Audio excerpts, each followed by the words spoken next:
So ito na po mga ka-farmers yung pang 45 days sa aking tanim na kalabasa na yung variety niya po ay Bella F1. So nagkakaroon na po siya mga ka-farmers ng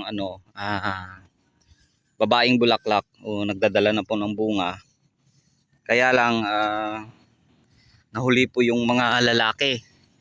So karamihan kasi di mabubuo yung bunga na yan kapag wala pong lalaki, no.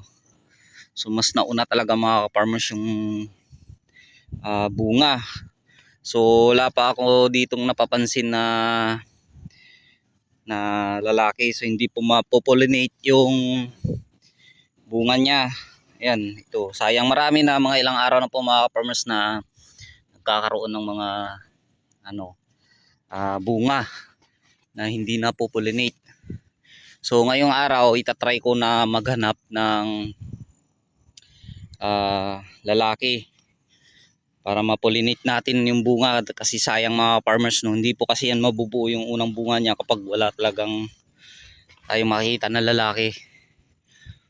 So sa edad niya pong 45 days, ganito na po yung itsura niya.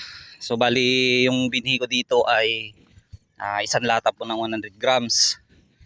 So dati po itong tinatamnan ko ng palay, kinonvert ko po sa taniman ng kalabasa. Dahil dito po rainfield lang po kasi ito mga farmers at medyo mataas na area. So pag natamnan ko po ng palay, hindi ko po makokontrol yung mga damo. Lalo na po ngayon mga farmers, mahal po yung mga herbicide. Kaya ito, tinamnan ko po siya ng kalabasa. So sa awa ng Diyos, nakasurvive ito sa ulan at saka hangin. So yung hinihintay na lang natin dito na magkaroon po siya ng bunga at mabuo po yung kanyang mga nagiging bunga, no? Pero wala talaga tayong mga farmers na mapapansin na lalaki na ipopollinate natin. So ayos lang yan, no? Marami siya mga farmers. Ayun, yan pa isa. Yan, yun nga lang, wala tayong ipopollinate dyan. Halos wala rin gumagala na pollinator. So wala din kasi silang makukuha na lalaking bulaklak. Kaya wala pa tayong mapapansin na pollinator na gumagala.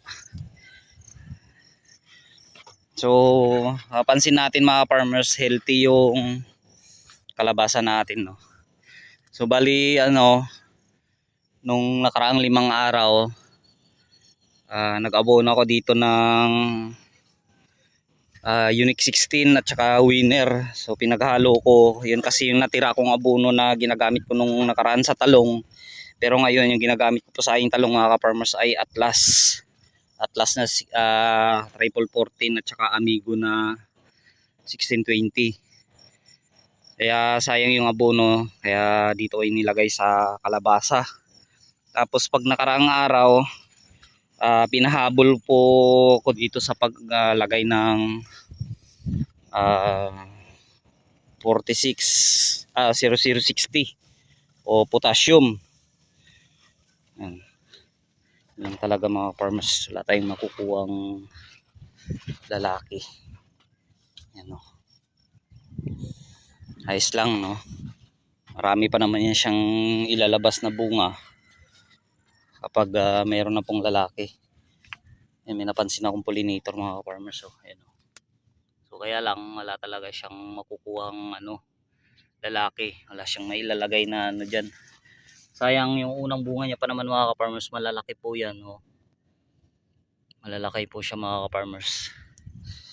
So ewan ko lang talaga kung may posibilidad po ba na mabubuo yan kahit walang lalaki, no? Yan, wala talaga siyang mga farmers. Yan, no? Yung iba yan mas nauna pa nung kahapon siguro yan. So expect na po natin yan. Tatagalan pa bago mabuo. Ito po kasi yung lalaki niya mga farmers, oh. So ito po kasi yung kailangan natin Ipopollinate po natin ito sa babae. Lang, wala tayong matatagpuan dito. So yun mga farmers. So, ayan. Medyo may tubig-tubig po dito dahil hindi itong area ay mababa. So yung karugtong niya kasi nito mga farmers, ayan, tataniman ko po yan ng palay. So hindi ko pa po natapos sa pag-araro. So tatiming lang kasi ako dahil meron pa pong paparating na bagyo. So andun naman yung aking talungan, no. Ayan. Saka ang palayahan.